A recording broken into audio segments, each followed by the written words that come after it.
UP के मिर्जापुर में विंध्याचल मंदिर के नाम पर धोखाधड़ी कर रहा था युवक, पुलिस ने भेजा जेल। विंध्यवासिनी मंदिर में बन रहे कॉरिडोर के नाम पर अवैध वसूली करने का आरोप।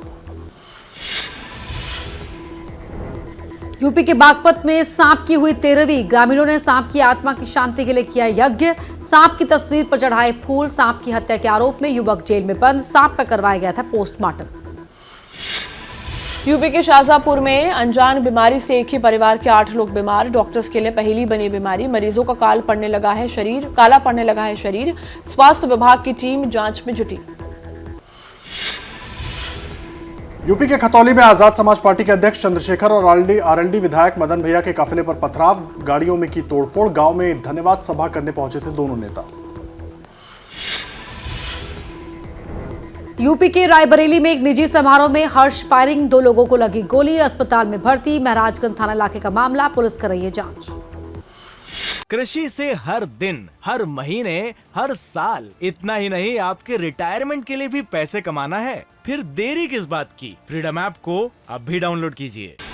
यूपी के अलीगढ़ में रिहायशी इलाके में घुसा 12 फीट का अजगर। ग्रामीणों में मचा हड़कंप। वन विभाग ने अजगर को पकड़कर जंगल में छोड़ा। अजगर का वजन करीब 80 किलो।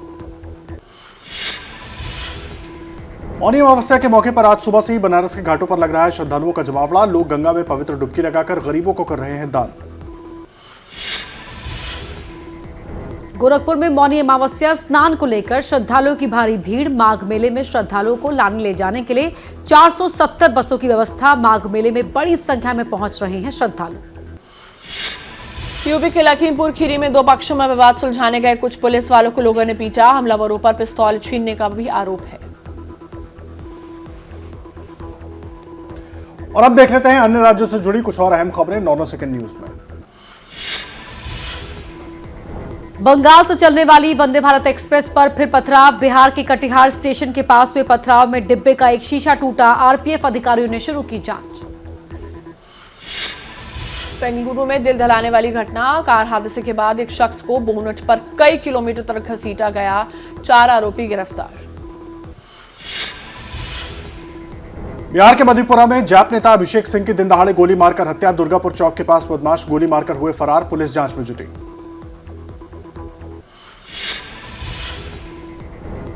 बिहार के कटिहार से झारखंड के लिए रवाना हुआ गंगा विलास क्रूज। गंगा नदी में मोटर बोट पर तैनात रहा पुलिस प्रशासन। असम के डिब्रूगढ़ तक जाएगा क्रूज। 3200 किलोमीटर का सफर करेगा तय। ओडिशा के कटक में 13वीं का खाना खाने से 30 से ज्यादा लोगों की तबीयत बिगड़ी। सभी को अस्पताल में किया गया भर्ती। सालेपुर के इलाके की घटना। राशन में मिलावट होने की वजह से लोगों के बीमार होने की आशंका। मध्य प्रदेश के धार में मूंगफली के तेल से भरा टैंकर पलटा। हादसे के बाद ग्रामीणों ने लूटा तेल। सूचना पर पहुंची पुलिस ने तेल लूट रहे ग्रामीणों को खदेड़ा।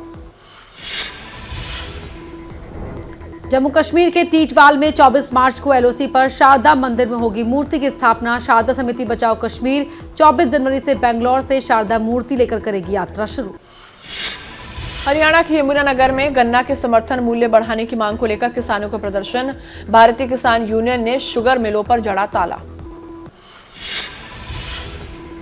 बिहार के बगहा में 2 युवकों ने बनाया कीर्तिमान। Irfan T20 blind world cup तो उस्मान ने दुबई में साल 2017 में अंतर्राष्ट्रीय दौड़ में जीता गोल्ड। तंगहाली में जी रहे दोनों खिलाड़ी सरकार से मांगी मदद। मध्य प्रदेश के सागर में खेत में लगाए कटीले तार में फंसा तेंदुआ। वन विभाग और पुलिस की टीम मौके पर पहुंची। ग्रामीणों की जुटी भीड़। काफी मशक्कत के बाद तेंदुए को किया गया रेस्क्यू। ओडिशा के कटक में सीआरपीएफ और आईटीबीपी ने मनाई नेताजी सुभाष चंद्र बोस की 126वीं जयंती। नेताजी के जन्म स्थान पर कई कार्यक्रमों का हुआ आयोजन।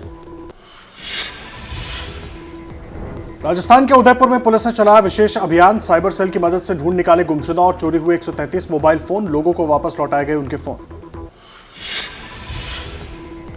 ओडिशा के भुवनेश्वर में अंतर्राष्ट्रीय शिल्प शिखर सम्मेलन हुआ शुरू। सीएम नवीन पटनायक ने वीडियो कॉन्फ्रेंसिंग के जरिए किया उद्घाटन।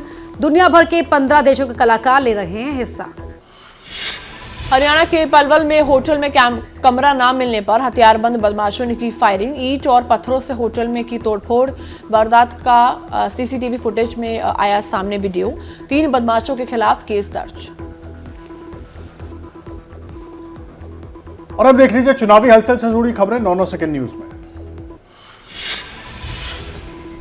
चुनावी राज्य कर्नाटक में बीजेपी की विजय संकल्प यात्रा को आज हरी झंडी दिखाएंगे नड्डा। विजयपुरा से यात्रा शुरू करने से पहले श्री सिद्धेश्वर महास्वामी जी को देंगे श्रद्धांजलि। कल से शुरू हो रही यात्रा के दौरान बीजेपी ने 1 करोड़ से ज्यादा नए लोगों को पार्टी से जोड़ने का लक्ष्य रखा है। इसके लिए घर घर दस्तक प्रोग्राम चलाया जाएगा। कर्नाटक में यात्रा का अभियान प्रधानमंत्री नरेंद्र मोदी की यादगीर और कलबुर्गी की यात्रा के 2 दिन बाद शुरू हो रहा है। पीएम ने करोड़ों रुपए की सिंचाई, पेयजल और राजमार्ग परियोजनाओं की शुरुआत की है। राजस्थान के जालौर में बोले गोवा के सीएम प्रमोद सावंत। कहा, जिस तरह से पीएम मोदी नए भारत के निर्माण की सोच रख रहे हैं, दावे के साथ कह सकता हूं कि आने वाले दिनों में राजस्थान में डबल इंजन की सरकार बनेगी। त्रिपुरा में लोकतंत्र बहाल करने के लिए आज अगरतला में रैली करेंगे सीपीएम और कांग्रेस। रैली में शामिल होने वाले लोग किसी राजनीतिक दल का झंडा लेकर नहीं चलेंगे। हर किसी के हाथ में राष्ट्रीय झंडा होगा। आम आदमी पार्टी में शामिल हुई बिग बॉस फेम एक्ट्रेस संभावना सेठ, इसके साथ ही बीजेपी से जुड़ी रही मध्य प्रदेश की नेता उषा कौल ने भी थामा आम आदमी पार्टी का हाथ। और आइए अब देख लेते हैं 9 सेकंड न्यूज में राजनीति से जुड़ी हुई खबरें। अशोक गहलोत के कोरोना वाले बयान पर बोले सचिन पायलट। कहा, मुझे लगता है जरूरत है कि संवाद को समझने की किसी की असहमति भी हो सकती है, हम विरोध भी कर सकते हैं। कल पायलट को गहलोत ने बिना नाम लिए कहा था कोरोना। यूपी के गाजीपुर में जेपी नड्डा की रैली। कहा, प्रजातंत्र में अपने मतों का सही प्रयोग बहुत जरूरी। सही जगह बटन दब जाए तो मेडिकल कॉलेज आता है, लेकिन अगर गलत बटन जब दब जाए तो माफिया राज आ जाता है। दिल्ली में आज कांग्रेस की महत्वपूर्ण प्रेस कॉन्फ्रेंस। सुबह 11:30 बजे कांग्रेस के नेता केसी वेणुगोपाल और जयराम रमेश प्रेस को करेंगे संबोधित। कांग्रेस सांसद शशि थरूर ने बीजेपी सरकार पर साधा निशाना। कहा, नेहरू के वक्त में पार्लियामेंट होती थी जिसमें सत्ता पक्ष के लोग भी अपने पीएम को चैलेंज कर सकते थे। आज के वक्त में ये संभव नहीं है। दिल्ली विधानसभा अध्यक्ष रामनिवास गोयल ने सदन में हो रहे हंगामे को लेकर बीजेपी विधायकों पर उठाए सवाल। एलजी को बताया सदन के ठप होने का जिम्मेदार। कहा, बीजेपी को लोगों की समस्याओं से लेना देना नहीं है। टीचर्स भर्ती घोटाले में ईडी की टीम ने टीएमसी के यूथ लीडर शांतनु बनर्जी के ठिकानों पर मारे छापे। हुगली में शांतनु के घर पर छापेमारी। टीएमसी नेता क्विंटल घोष के ठिकानों पर भी रेड। सीएम नीतीश कुमार शिखंडी और भिकमंगा कहने वाले आरजेडी विधायक सुधाकर सिंह को पार्टी ने भेजा नोटिस। सुधाकर की सफाई। कहा, उनके बोले गए सभी शब्द संसदीय है। राम रहीम पर हरियाणा सरकार मेहरबान। राम रहीम को फिर मिली 40 दिन की पैरोल। डेरा के पूर्व प्रमुख शाह सतनाम के जन्मदिन के लिए लगाई थी अर्जी। इस बार सीधे सिरसा डेरे में जाएगा राम रहीम। जातिगत जनगणना को लेकर बिहार के डिप्टी सीएम तेजस्वी यादव का बयान। कहा, जब तक सर्वे नहीं होगा तब तक सुप्रीम कोर्ट को कैसे पता चलेगा कि आरक्षण किसको देना है। नालंदा पहुंची बिहार के सीएम नीतीश कुमार की समाधान यात्रा। कहा, बिहार को हमेशा से विशेष राज्य का दर्जा देने की मांग कर रहा हूं। मैं जहां जहां जाता हूं लोगों के साथ बैठता हूं, समस्याओं का समाधान करता हूं। केंद्रीय मंत्री गिरिराज सिंह ने जेडीयू नेता मौलाना गुलाम रसूल के बयान पर किया पलटवार। कहा, लोग रामायण पर गालियां देते हैं लेकिन कुरान पर कोई नहीं बोलता है। नीतीश जी बिहार के लाचार मुख्यमंत्री है जो सत्ता में बैठे हैं।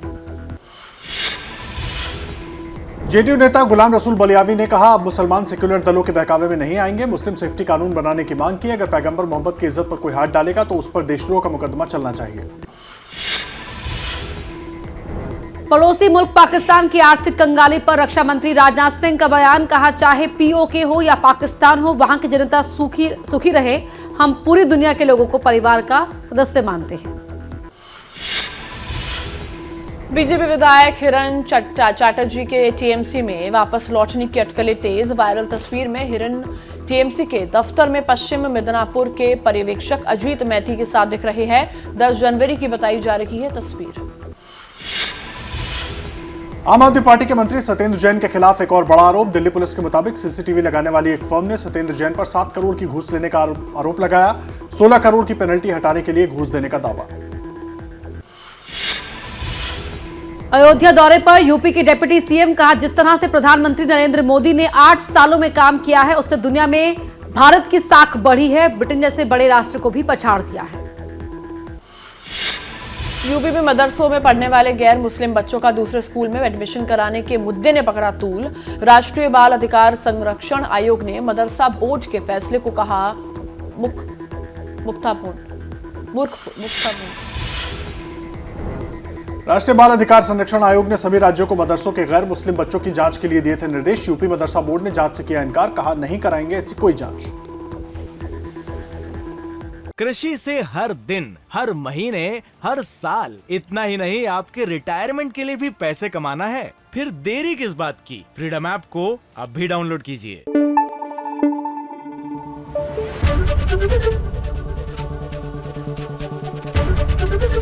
एबीपी न्यूज आपको रखे आगे।